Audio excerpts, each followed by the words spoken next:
We'll hear argument first this morning in Case 16-1362, Encino Motorcars versus Navarro. Mr. Clement. Mr. Chief Justice, and may it please the Court, service advisors are salespeople primarily engaged in servicing automobiles. Service advisors are plainly salespeople, and what they sell and what they are primarily engaged in is the servicing of automobiles. Thus, respondents and the nation's 100,000 service advisors come within the literal disjunctive text of the FLSA exemption for any salesman, partsman, or mechanic primarily engaged in selling or servicing automobiles, trucks, or farm implements. Is there any other category? The statute lists three categories: salesman, partsman, and mechanics. And you say the service advisor should fit under salesman. Is there any other person that's not specifically enumerated that's subsumed under one of these categories? There is, Justice Ginsburg, if what you mean is a sort of an occupation that was well understood at the time that Congress passed this exemption in 1966. The example would be automobile body repairman. I was treated as a separate category, for example, in the Occupational Outlook Handbook that my friends on the other side like so much, but yet the Labor Department has consistently treated repairmen in the body shop as covered by the exemption, just like mechanics in the service shop. So I think that goes a long way to showing that it's not like Congress was consulting this handbook at all or had this conception that it was going with a 3-to-3 correspondence with existing occupations and what it was trying to capture in the statute. Mr. Clement, you said the literal meaning, and you have some good arguments, but I have to tell you I don't think that that's the best one of them. Just if you think of what servicing means, and this is one dictionary, but basically all dictionaries say the same thing, it means to perform services of maintenance, supply, repair, installation, as to service a car. So it actually means to do the work, to do the repair, to do the maintenance, I think would be the most ordinary understanding of what servicing means. So it does seem as though for all the arguments that you do have, that one cuts against you, that, just the ordinary meaning of what it means to be engaged in servicing automobiles is to be repairing, maintaining, fixing cars. Well, Your Honor, I'd love to talk to you about some of the other arguments you seem to like better, but let me try to push back a little bit on this one, which is I'm be the first to admit that servicing in some statutes can have a relatively narrow compass and includes only, essentially turning the wrenches yourself. But in other contexts, it can have a broader meaning, supplying the service, providing the service. And here we know that Congress used the term in that latter, broader sense because of the inclusion of partsmen. Because partsmen are not engaged in getting under the hood and turning the wrenches. The best place to look at what a partsman does is the Labor Department regulation that's been on the books since 1970. It specifically talks about what a partsman is primarily engaged in, and that is the requisitioning, stocking, and dispensing of parts. So that is one of the better arguments, I think, is what partsman is doing in this. But I think I'm still suggesting, before we get on to that if you took partsman out of this statute, I don't really think that you'd have a leg to stand on here, that we would just naturally mean, well, servicing automobiles is like fixing them. And these service providers, they have something to do with servicing, to be sure, but they're not doing the servicing. What they're doing is selling service products. Well, Your Honor, I think if partsmen were not in the statute, I would have a weaker argument. I think I still might have a leg to stand on, especially if there were 4 decades of industry reliance on a position. But I do think that the partsman can't be ignored, and I do think it's actually a mistake to sort of look at servicing in isolation from the inclusion of partsmen in the statute. If we look, Mr. Clement, at how partsmen got in there, there is the legislative history that Senator Bayh said the partsmen are woken up at 4 a.m. because some piece of farm equipment needs to be repaired. And then there was somebody else who backed that up. So those senators at least thought of the partsman as somebody who would work irregular hours. Now, they may not have, they may have been talking about a specific category of partsmen, the ones who attend to farm equipment, but the statute uses the general title. Well, it does more than use the general title, Justice Ginsburg. It also, I think there's no argument that the statute only covers farm implement partsmen. Based on its disjunctive structure, it certainly covers, I think, automobile partsmen and partsmen at a truck dealership. And I think equally importantly, it covers it without regard to whether they work outside or have unusual hours. And so I think what you have here is a classic example of where Congress was impelled to include partsmen in the statute based on some very specific concerns of specific senators about farm dealer partsmen, but then they expanded the statute quite a bit more substantially to cover all of the partsmen. One other just footnote on that piece of the legislative action. I think it's actually interesting that when Congress first proposed adding partsmen, they proposed adding partsmen who were selling or servicing farm implements. And so I think what that shows is that Congress may have actually had with selling or servicing not necessarily two siloed disjunctive terms, but sort of the broader process of selling or servicing, because I don't think partsmen ever sold the farm implements themselves. One of the amicus briefs talks about what partsmen did historically and makes the case that what partsmen did when this statute was passed is a little bit different from or a lot different from what a partsman does now, in the sense that when this statute was passed, there were not readily available, ready-made, off-the-shelf parts. And what partsmen really did was kind of get under the hood and try to strip engines and play with parts and adjust parts. And, it was very much more part of the repair process than somebody who was taking things off the shelf.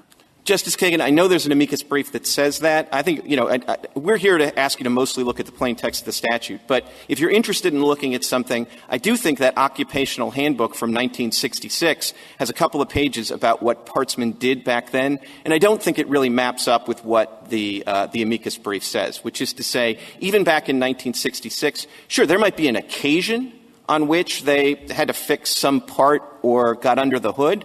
But in the main, what they did then is exactly what the Labor Department identified, which is they're behind the counter. They're making sure that when you do a repair and you need a new spark plug or a new fan belt, that they actually have it in stock. And that is, I think, classically what a partsman does. I don't think that it really puts them really in the same place as the mechanics. I mean, it's interesting. If you want to look at those photos at the back of the red brief that come from that occupational handbook, I think it's telling that the service advisor and the mechanic are the two photos where the hood's up.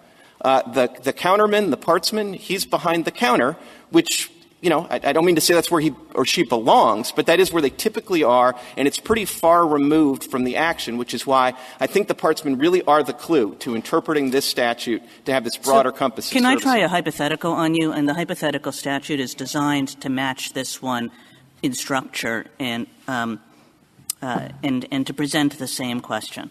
So here's the language. Any salesman, designer, or seamstress primarily engaged in selling or making dresses. All right? So there, we know the seamstress is involved in making dresses. We know the salesman is involved in selling dresses. Designer is the partsman. And you could say, look, the designers, they're not actually sitting there with the needle, but they're still sort of making the dresses. That's the partsman. And then the question is, would you really say that the salesman is making the dresses too? I'm not sure I would, Your Honor, but I think there are reasons for that, which is I think making dresses is a narrower term, frankly, than servicing. I think servicing is a broader term. I also think the designers are, frankly, more integral to the making of the dresses than the partsman is to any kind of narrow conception. That is exactly why I was interested. You say you're primarily relying on literally. Well, I think in 10 minutes the two of us could think of hundreds of examples, maybe, or at least 50, where it's just, look, any seamstress or customer who makes or wears dresses. Hey, they don't mean the seamstress who wears dresses. They mean the customer who wears dresses, and the seamstress makes the dresses. Any professor or student who teaches or learns at this university. They don't mean the professor who learns at the university. They mean the professor who teaches and the student who learns. Any salesman who, what's the word, sells cars or you see but I think there's so many examples like that seems to be the natural meaning. You have two words over here that are verbs, two words over here that are nouns. The first seems to go with the first, the second with the second. And if I just gave you this and you knew nothing else about it and you're just looking at the literal words, I would have thought on a bet you would have said that's the interpretation. Well, Justice Breyer, there's a couple of things. Most of the examples that you were suggesting, I think, have a 2-to-2 correspondence, not a 3-to-2 correspondence. And I do think that makes a big difference in the real world.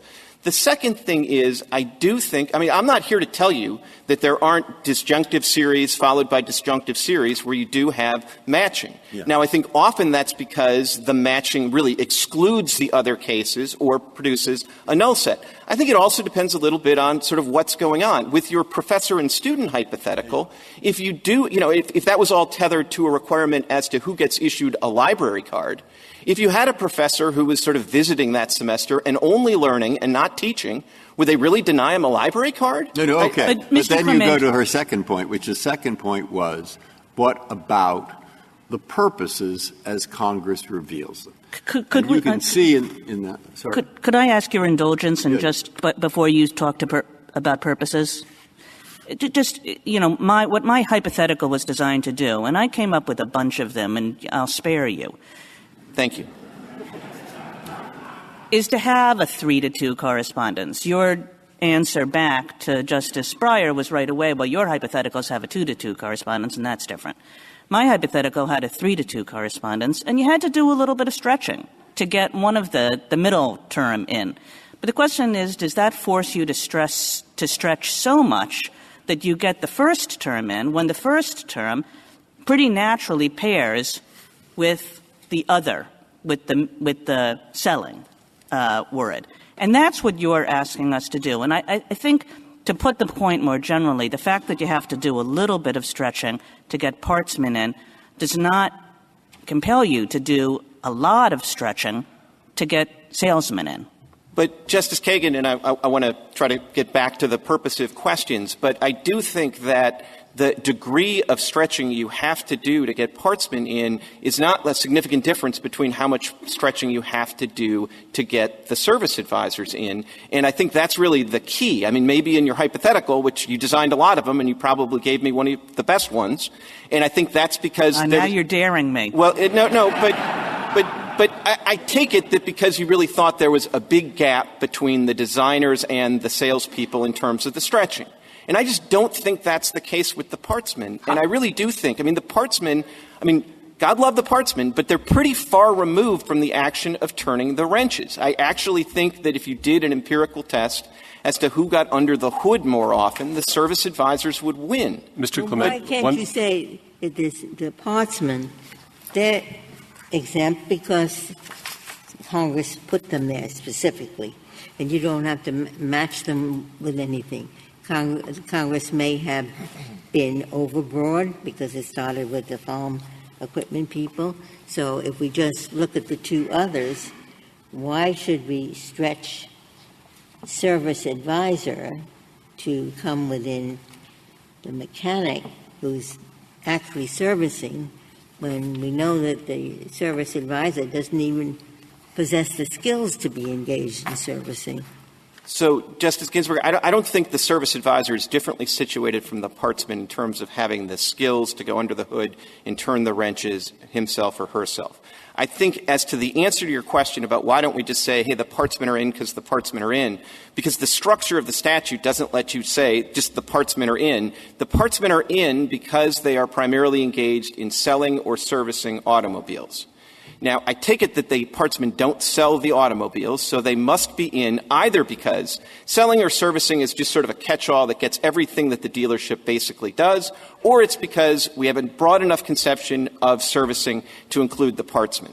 Now, the way that I understand this Court to interpret statutes is once you interpret a statutory term to have a certain breadth, I mean, that's what it has. Even in, like Clark v. Martinez, even when you have to stretch the language of the Constitution to avoid of a statute to avoid a constitutional problem. And you have an example of a partsman that is not engaged in servicing automobiles, say a partsman in another office, and he downtown from the dealership, and he just picks up the phone and orders parts or something? Sure. I mean, first of all, you could have a partsman who's not employed by an automobile dealership at all, that they're just an independent partsman or they work at AutoZone or something like that. I don't think they're covered by the terms of the statute.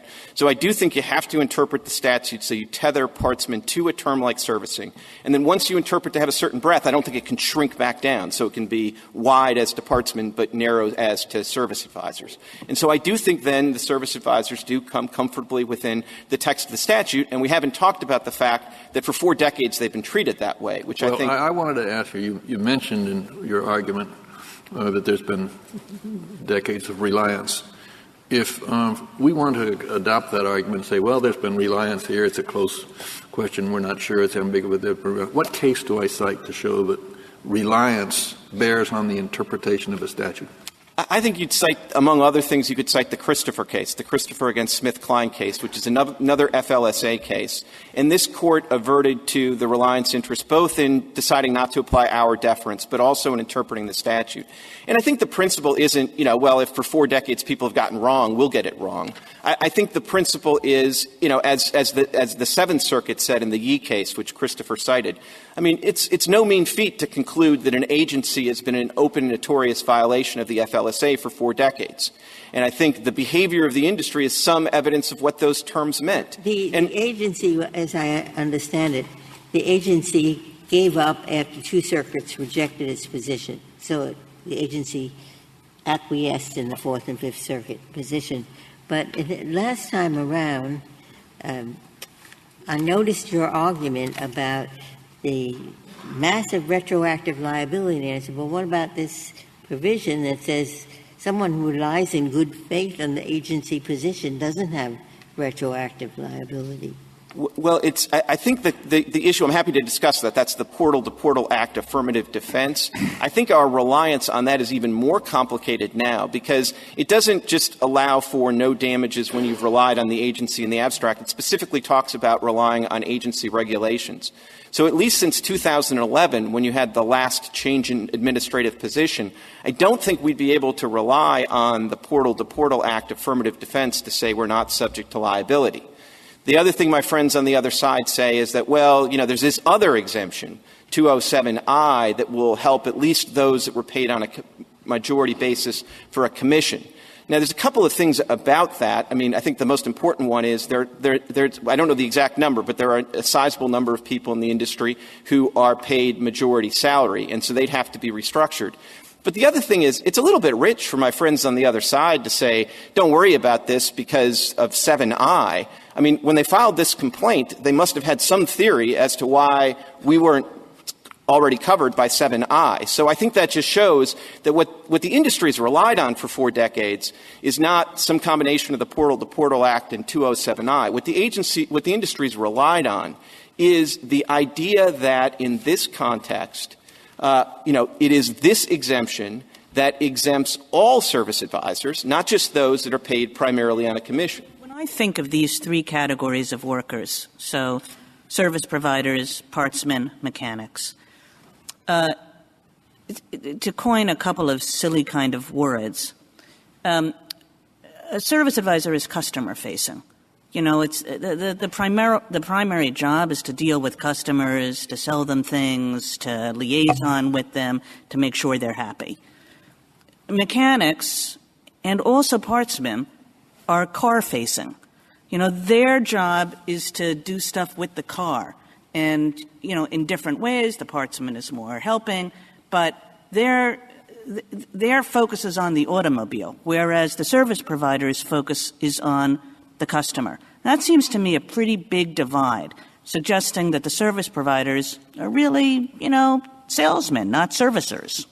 Well, Your Honor, a couple of things. First of all, you probably anticipate that I'm going to take you back to the partsman again, because I do think describing the partsman as just vehicle-facing really misdescribes what they do. And I would ask you, if you have the time, to look at that 1966 entrance on the auto partsman counterman, because what it talks about is, they really – sometimes they sell direct parts to retail customers. So sometimes they, too, are customer-facing.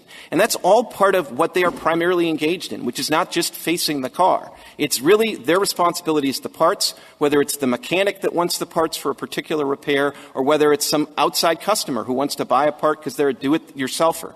Now, so I really think the partsmen are in the middle in a way that does really give servicing a broad compass. The other thing I would say is I don't think you can underestimate the degree to which these three occupations, especially in light of the way the industry has structured itself for the last 4 decades, really do go together. There are many dealerships, as I understand it, who essentially the commission is a pot that is shared by the service advisors, the partsmen, and by the mechanics. They all work at some dealerships. They all get paid on a commission, and it all comes out of the same pot, which, of course, gets to the common sense of the matter, which is if the service advisors don't do their job, there's not much of a job for the partsmen or the mechanics to do. There's no work to do if the service advisors – Is everybody who's in a service department, does everybody count as primarily engaged in servicing automobiles who's in a service department, the receptionist, the filers? The answer is I'm not sure. I think probably not, but I also don't think it matters much because, of course, to be exempt, you not only have to be primarily engaged in servicing, you also have to be a salesperson, a partsman, or a mechanic. So if you take somebody like a car porter, are they primarily engaged in servicing? I think the definition of partsman is probably broad enough to say yes. You might disagree with me, but either way, they're not exempt. What about an automobile upholsterer? Again, I would say that that's somebody who might be primarily engaged in servicing, but they wouldn't be covered because they're not a mechanic, they're not a partsman, and they're not a salesperson. How about if the service what role do the three objects at the end of the sentence play in your interpretation? We haven't discussed those yet. Well, I hope they play this role, Your Honor, which is I think it's common ground between the parties that those are distributed to each other noun-gerund combination. So nobody's here saying, well, the first goes with the first when it comes to the objects, so the only people that are exempt are the farm dealer mechanics. And I think that just shows, it'd be really odd, anything's possible, of course, but it'd be really odd if the way you read the statute is with the nouns vis-a-vis the gerunds, you apply this redendo principle, but with respect to the gerunds vis-a-vis the objects, you apply the normal or means or principle. I think the real way to apply this statute, and honestly I think what is the only thing that really ought to be left of the redendo canon, is the common sense principle that when you have these disjunctive series, if they combine in a way that really is something like the null set, you ignore it. You don't lose a lot of sleep over it, and it's fine because, I'm not here to tell you there are mechanics who are primarily engaged in selling automobiles, but since there aren't any, you don't really have to lose any sleep over it, and you shouldn't construe the statute primarily based on the fact that there's a null set with one combination, especially when there's 100,000 flesh and blood examples of salesmen who are primarily engaged in servicing. What about our narrow construction canon? Well, that's an interesting question, Your Honor. The Ninth Circuit applied that, and I suppose that, the canon that the Ninth Circuit applied and the one it derived from one of this court's older cases talks about being plainly and unmistakably within the exemption. Now, I'm a big enough believer in my argument here that I think maybe we even meet the plain and unmistakable test, but I also think, as we've urged the Court, that it may be time to put that canon to rest. And I'm not suggesting that the FLSA should be interpreted differently from any other statute. It's a general principle of statutory construction that exemptions are not construed to swallow the rule. I think that's a perfectly sensible rule of construction. But I do think to sort of amp that up to the degree that it has to be plain and unmistakable to come within the exemption really is contrary to the way this Court generally interprets statutes. I don't think it makes a lot of sense, especially if you remember that a lot of these exemptions are being passed much later in history than the 1938 enactment of the FLSA.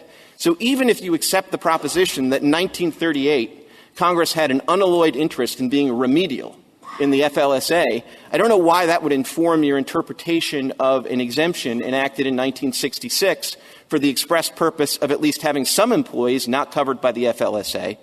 And I do think that this would be an odd statute to have this plain and unmistakable test when it's riddled with exemptions. So if there were ever one statute where you'd say, okay, Congress, yeah, it had a very important purpose, it was a worthy purpose, but it didn't pursue it at all costs, it would be this statute. If you look at 213, which has the various exemptions to both the minimum wage laws and the overtime laws, as I counted up, there are 31 exemptions to the minimum wage and overtime laws just in 213. And there are other exemptions in other places in the statute. So what an odd statute to say that the way we're going to interpret this is only with a thumb on the scale in favor of the coverage and against the exemptions. If there are no further questions, I'd reserve my time. Thank you, counsel.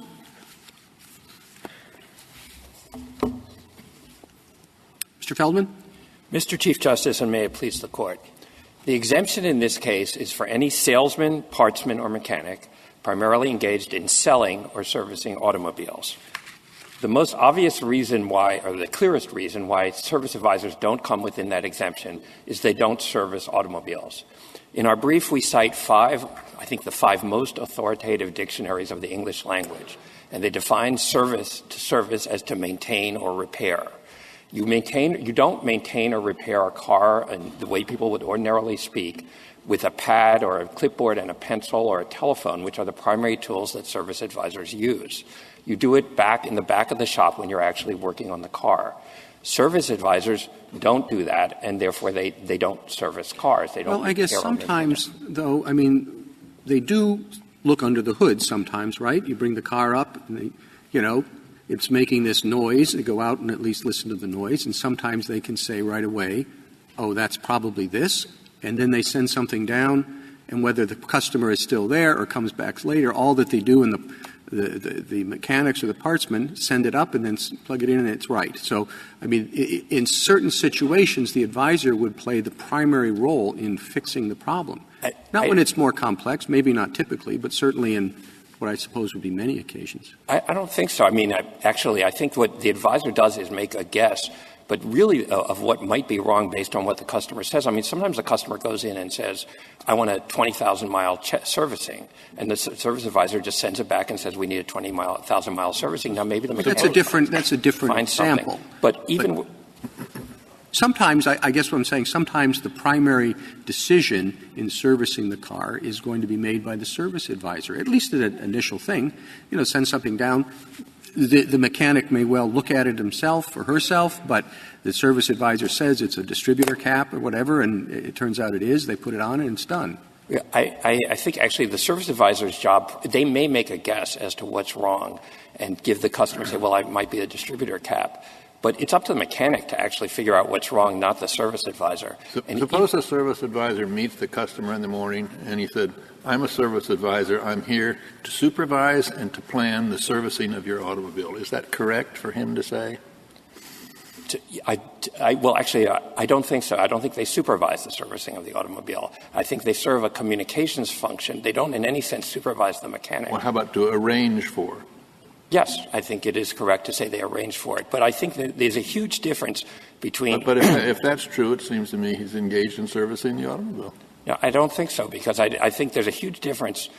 As a matter of, he's definitely not servicing the automobile just because he's arranging for it. There's many people who arrange for the provision of services but don't perform the service themselves. If somebody's, to take the example of some salesmen, this is particularly true of the difference between sales and service, which are pretty much two distinct categories. If somebody's going door to door and selling house painting services, says, do you want your house painted? That person is selling and maybe arranging for painting the house, but they're not painting the house. If somebody's at a But if they picked out the color and advised all about the quality of the paint to use and different costs and scheduled the timing and so forth, I think they could be So they could be supervising the painting of the house. Right. Well, I mean, actually, supervising a repair also isn't the same thing as repairing. But I do think that it's quite clear, and you can look at the machinist's brief. These people, in no sense, supervise the mechanics. They tell the mechanics what the problem is and what the customer wants, and it's primarily serve as a communication link. It's up to the mechanic or whoever else is working on it in the back to figure out what to do. Well, but I mean, just and maybe this isn't the best guide to the interpretation, but it's sort of common understanding. If you over several years drop your car off whenever you're supposed to or whenever it's broken and you talk to Fred about getting it fixed and somebody comes to you years later and something that I've got a problem with my car, you would say, my service guy is Fred, go see him. It's just sort of your general reaction is that is part of the service. Not only that, it's the only part that you have experience with. But you would think of Fred as the person who services your car. I would just respectfully disagree. It's different. Go to different shops, I guess. Yeah, I think you would think of Fred as the person you give the car to. The person to service is to maintain or repair, and the person in the back who actually works on the car is the person who services. Can read it that way. I have no doubt that might even be the most natural reading. Suppose the word were involved in instead of engaged in. Involved in would bring it much closer. Yeah, it would. And so what we're doing is we're trying to parse the difference between engaged in and involved in a fairly technical statute involving one of 40,000 different kinds of workers as part of a very general statute. Now, that to me rings a bell, that if this isn't a question for an agency, what is? Now, all right. So, if I'm thinking that, and maybe no one else is, I'm only speaking for myself.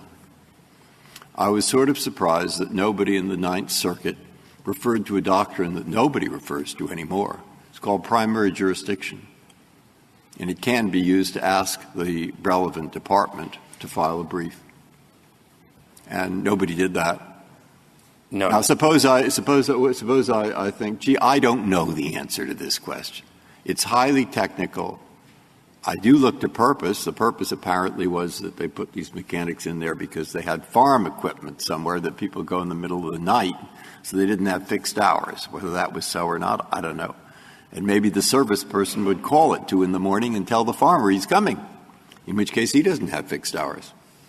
So he should be exempt too. I don't know. So suppose I start, you see the attitude? Have you any advice for me at all? Yeah, I do.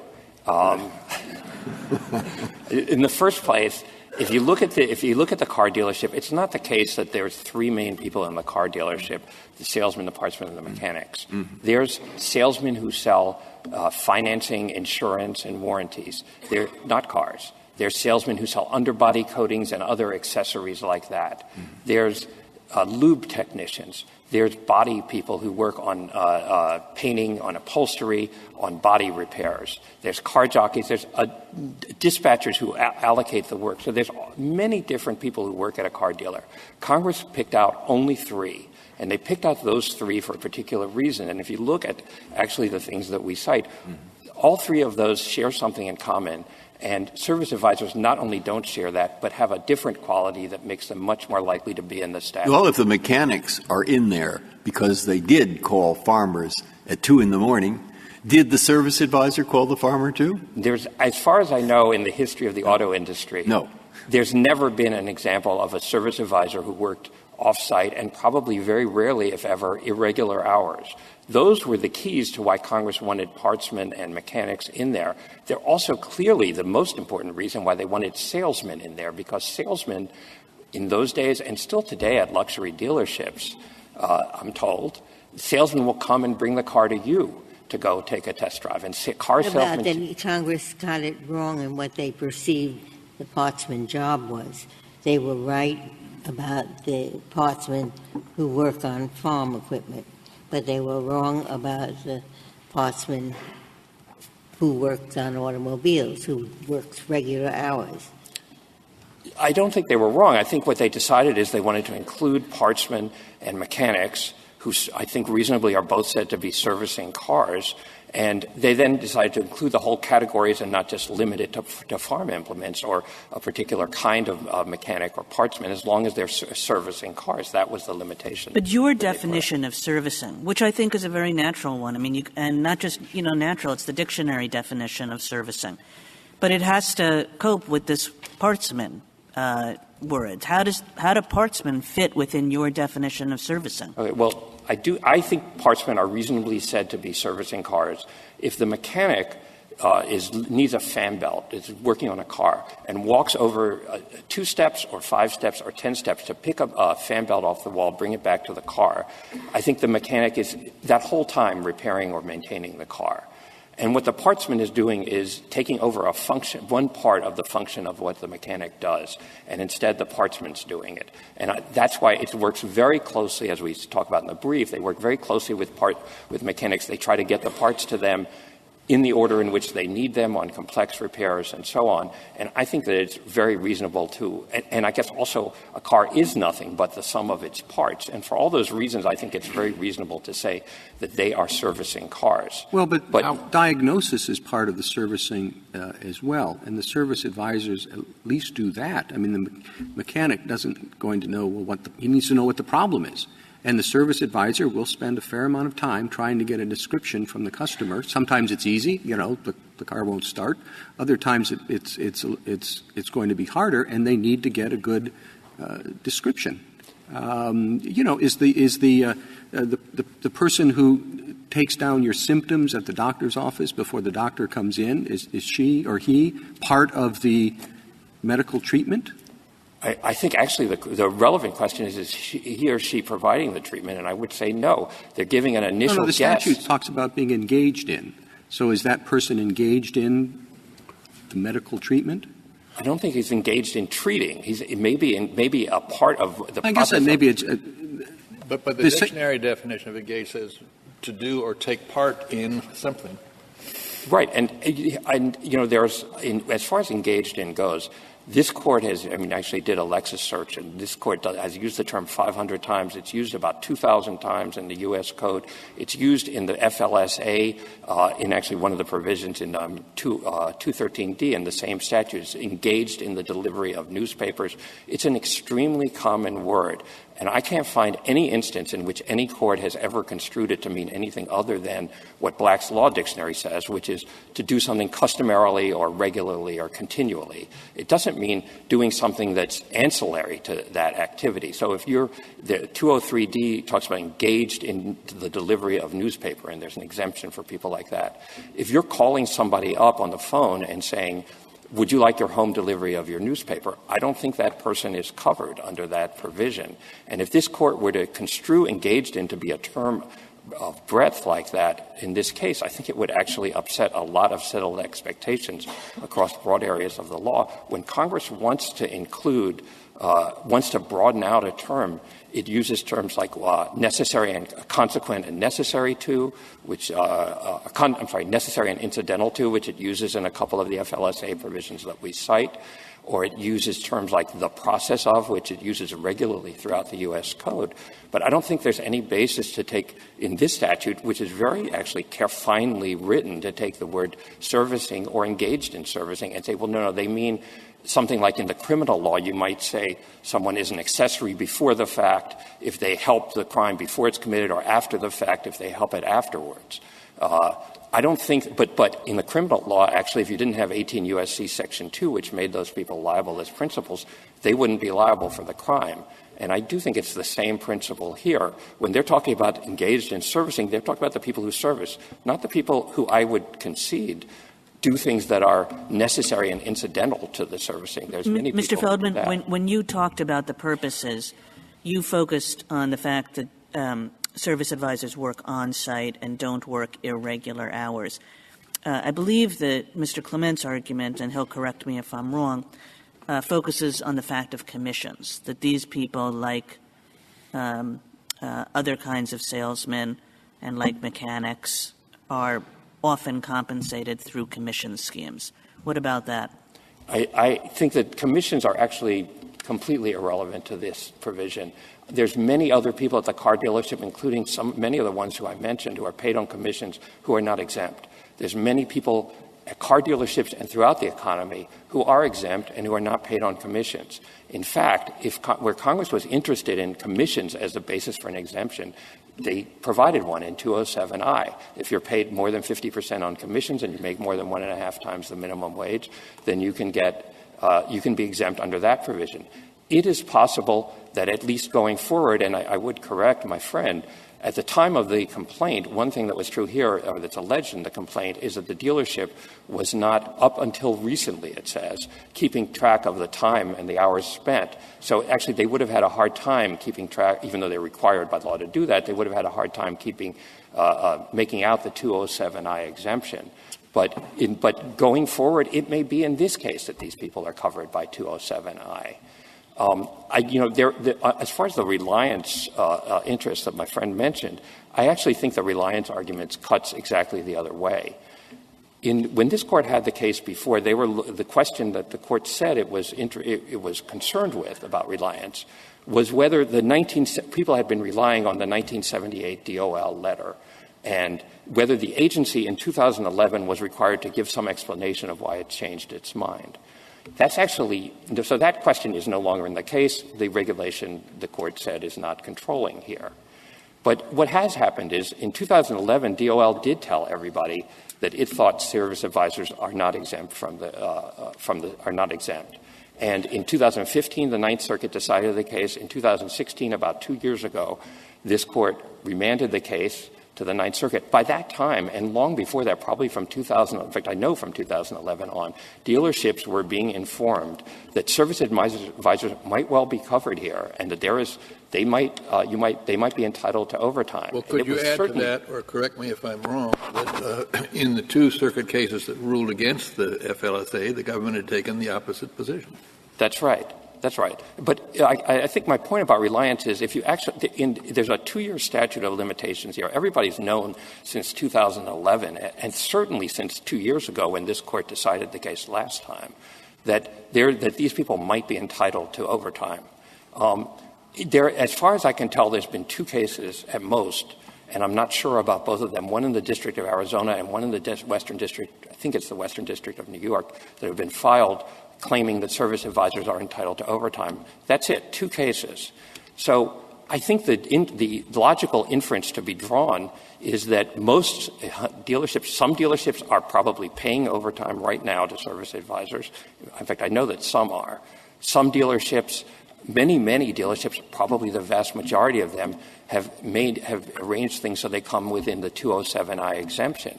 And the reliance now, what this case easily could be about is whether dealerships can stop paying overtime to people whom they're currently paying, and whether dealerships can change the terms of their arrangements with service advisors so that the people who have been coming under 207I, they don't have to comply with the limitations of 207I. They don't have to comply with the minimum 1.5 times the minimum wage. Mr. Feldman, so I don't understand from what you said whether you are disagreeing with me that there would be no retroactive liability because employers relied in good faith on what had been the agency's position. I agree with you. There could be good faith reliance. That in this case, I think there would be good faith reliance up until 2011. Then the complaint here was filed in 2012. So we could only go back as far as 2011. There would be good faith reliance. But the point is, that isn't going to be relevant to future cases. There's only 2 cases, I think. As far as I'm aware, maybe there's another one that I haven't been able to find, but I've tried to look for them. There's only 2 cases currently pending. But I think really the court should be very careful about giving a lot of weight to claims of reliance where what well might be happening is people are paying overtime and bringing their service advisors in 207I, and what they really want to do is stop paying the overtime and stop bringing their service advisors within 207I. And so I don't think the reliance issue that my friend discussed, I just don't think that's a reason to decide the case that way. Mr. Feldman, the Solicitor General is not here in a case in which one would expect the government to be here Do you know whether there's any activity taking place in the Department of Labor with respect to this issue? I don't know. I just don't know about that. I would make one other point about the purposes of the statute. So one of them was these three people, and especially auto salesmen, which is where what petitioner says the service advisors are. The three categories that Congress included are people who work irregular hours and off-site where it's hard to keep track of people's hours. Now, service advisors have another feature. First of all, they never work off-site. They rarely work irregular hours. But there's another feature of how they work that cuts in the opposite direction. The complaint in this case alleges that the service advisors in this case work 55 hours a week. Now, what Congress wanted to do in the Fair Labor Act was to set minimum standards of working conditions. And at the very least, they thought that should be 40 hours a week, and that should be basically what people are expected to work. Now, mechanics and partsmen, as well as, warranty salesmen, lube technicians, all the other people at the auto dealership work an occasional overtime hour. But these people, this is their standard week after week, regular hours, 55 hours. Congress and the FLSA thought that was the kind of thing they didn't want to have happen, and particularly because there was a second purpose of the maximum hours of the overtime requirement, which is they wanted the people who are, instead of employing somebody for 55 hours, they wanted to say, well, go hire somebody else to fill in that extra time, because they wanted to expand employment opportunities at the same time as they were, legislating in favor of. If you have a service advisor in the morning and then a different one in the afternoon, that's a completely different change dynamic from the same person saying, we found a little problem and we went ahead and did X, Y, or whatever. Well, I just would say, one is that does happen sometimes. Two is another way to deal with this is to have fewer days worked, and you can have longer hours. There's many occupations that work that way. You can share the work around. You can give people time off in the middle of the day. Okay, this dealership doesn't do any of those things. It's a 55-hour week, and that's exactly the purpose of these are people come directly within the purposes of the FLSA, and it's no coincidence that Congress didn't include them in the statute when it included salesmen, partsmen, and mechanics. I would say also that petitioner's argument is that service advisors are salesmen. And actually on page 5 of the reply brief, petitioner says they're salesmen because they are principally involved in selling. And that's what you would expect salesmen to do. But that does create a logical problem for petitioner, because if you're principally involved you can't be principally involved, or it's hard to be principally involved in two different things, especially two things as different as selling and servicing. So if they're principally involved in selling, which is what petitioner says makes them a salesman, and I think what would make them a salesman if they were, then it's impossible to say that then it's hard to turn around and say, no, they're principally engaged in servicing. The two categories are distinct in the statute, and as examples I gave of the house painter or the travel agent who's selling guided tours or a AAA person who's selling you roadside assistance, all those people are selling you things. They're not doing them because the idea of selling something is a fundamentally different concept than the idea of actually doing it. And that's a problem that I don't think petitioner can escape. That is the reason why what Congress did is they put service advisors with all the other people in the auto dealership who I mentioned, who are not exempt and who get overtime. I think even petitioner doesn't actually believe, at least in one respect, that service advisors are principally engaged in selling, in servicing automobiles. There are people at the dealership who sell underbody coatings and assorted paint sealants, upholstery treatments, tire treatments. Those people are definitely salesmen. That is, their job is to sell. Those things are all services that are provided to the car. And yet petitioner has conceded from the beginning of this litigation that those people who do that kind of selling, that they're not covered by the statute. And I think that just is a natural conclusion that petitioner draws, because I think that's the natural way to read the statute. Petitioner, my friend did refer to the said that the Department of Labor has taken the position that auto body repair people are not covered by the statute. I think that is actually mistaken. The only source for that is in a footnote in the reply brief. It's a 1968 opinion letter by Department of Labor. And what Department of Labor said there, first of all, the opinion letter stood for the proposition and addressed the question of whether auto painters are covered by the statute, are exempt, and concluded that they're not exempt. But secondly, it did then talk about a category called body and fender mechanics. And it suggested that they are exempt under the statute. Well, I just think it's worthwhile looking at what happened to that. In 1970, body and fender mechanics were included in the original version of the regulation as an example of the kind of people who are considered to be mechanics and could be exempt. In 1973, 3 years later, I think it was the first revision of it, they kept the list of people who are mechanics the same and removed body and fender mechanics. So I think the only thing you can conclude is that Department of Labor has not concluded, and there isn't a history of saying that even body and fender mechanics are not covered, but whether they're covered or not would be a different question, but at least auto body repairmen are not. Congress picked 3 distinct professions who were well recognized at the time of the statute and said, we want those occupations, specific occupations, to be exempt for the reasons that I said. The service advisors were a well-recognized occupation at that time. They were recognized in the Occupational Outlook Handbook. They had been recognized in NLRB decisions from the 1940s on, in industry publications. And there's a reason why they're a distinct occupation, because if you look at the jobs that they do, it's actually a completely different job than the job that's done by auto salesmen, who are the people who Congress undoubtedly wanted to include. The one other thing I'd like to say is about the distributive or redendo canon. I mean, what that canon stands for is the proposition that when you have 2 lists like this that you have to match up, as dates, as in the Sims case is actually a great example, where you have 3 in the first category and 2 in the second, and you have to match them up.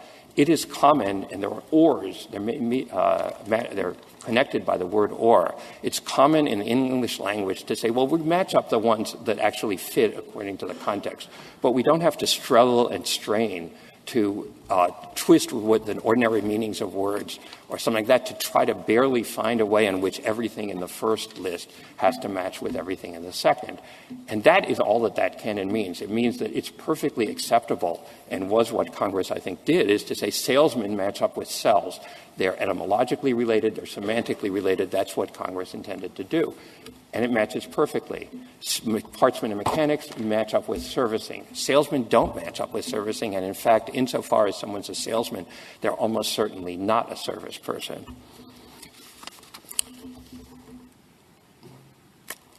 If there are no further questions. Thank you, counsel. 5 minutes, Mr. Clement. Thank you, Mr. Chief Justice, and may it please the Court. Just a few points in rebuttal. First of all, I'd like to start with the reliance issue. I don't think it is factually accurate at all to say that when the 2011 regulation came in without any explanation that was ultimately deemed procedurally invalid by this Court, that dealerships just stopped what they were doing and changed 40 years of practices. If that had happened, this suit would not have happened. I mean, the reality is that across the country, based on that unexplained regulation, dealerships continued their traditional practices. That's why the reliance interests are all on our side of this case. Now, there are also reliance interests for the treatment of body repairmen, who have from the very beginning been treated as exempt at dealerships. Now, there is the letter that we cite that talks about how painters are not covered and body repairmen are covered. It also cites legislative history. I'll grant you the legislative history is more focused. Mr. Clement, your new definition, your more expansive definition, tell me how many more people that are involved in the service department will be covered. Will it include the dispatchers who tell people who don't do anything but assign the work, but the lubesmen, the upholsterers, all those other people who right now for 40 years or more or less have been paid a salary? Are they now going to be subject to automobile dealerships saying, given this new definition, we can forego paying them minimum wages? No, Justice Sotomayor. We're on the status quo team. We're not trying to get that's some very change. Nice, but tell me, your definition might very well include them. Because you're basically saying anybody involved in servicing is covered. No, that's where, with all due respect, you're wrong. We're giving you a definition of servicing, but we also say it works in the statute together with salesperson, partsman, and mechanic. So in order to be covered, you have to be both. You have to be one of those three categories of employee, and you have to be primarily engaged in servicing. So nothing's going to change for the non-mechanics, the non-salespeople, the non-partsmen. Things are going to stay the same because we have a definition of servicing that has to include partsmen, that includes service advisors, and service advisors are included not just because they are primarily engaged in servicing, but because they are also salespeople. So I just wanted to say that the legislative history is specific as offender and body men. They were meant to be exempt mechanics. They're treated as exempt. I hope we don't have another change to deal with. Under the status quo, body repairmen are exempt, mechanics, traditional mechanics are exempt, partsmen are exempt, and sales advisors are exempt, and there are real reliance interests on that. As to the Labor Department's position, they're obviously not here. Footnote 9 of our reply brief points out that they have put an advisory out that they are not going to take any enforcement actions against sales advisors until this court rules in this case, which I think just underscores that the reliance interest, the status quo, is in our favor. There's no current regulatory effort to go after service advisors, and there really hasn't been one from the Labor Department itself since about 1978. And Justice Breyer, if you're looking for a tiebreaker with an agency somewhere, I think it's 4 decades of acquiescence. That's the last valid action from the Labor Department. The 2011 regulation was deemed procedurally invalid. So the last word for them is 1978 opinion letter, 1987 enforcement manual. For 40 years, everybody has understood service advisors to be exempt. Whether you think about that as were there 2 circuits that ruled in favor of the employees, was that within the 40-year period? Did the agency take the position in those 2 cases? That, Justice Kennedy, is really what starts the 40 years of reliance. So the first of those cases was a Fifth Circuit case called Deal Motors. That was an enforcement action brought by the Labor Department, but the Labor Department lost. Shortly thereafter, they also lost in the Sixth Circuit, and that's when they started acquiescing. The Fourth Circuit case comes along later, and that's a private party action. It's not an enforcement action. So we do have, roughly at least since 1978, we've had acquiescence from the Labor Department, which gives rise to all of these reliance interests. In terms of the purpose of the statute, I really thought it was interesting that my friend on the other side emphasized the fact that the service advisors work 55-hour weeks. Because Congress, when it dealt with people who, by the nature of their job, worked long weeks, they had one of 2 reactions to that. One of it, they said, well, that's awful, and we want to have more workers, so we're going to limit them to 40. The other is they said, well, yeah, that's the way it is in that industry, and those people aren't underpaid, so we're going to give them an exemption. That's exactly what they did with service advisors. Thank you. Thank you, counsel. The case is submitted.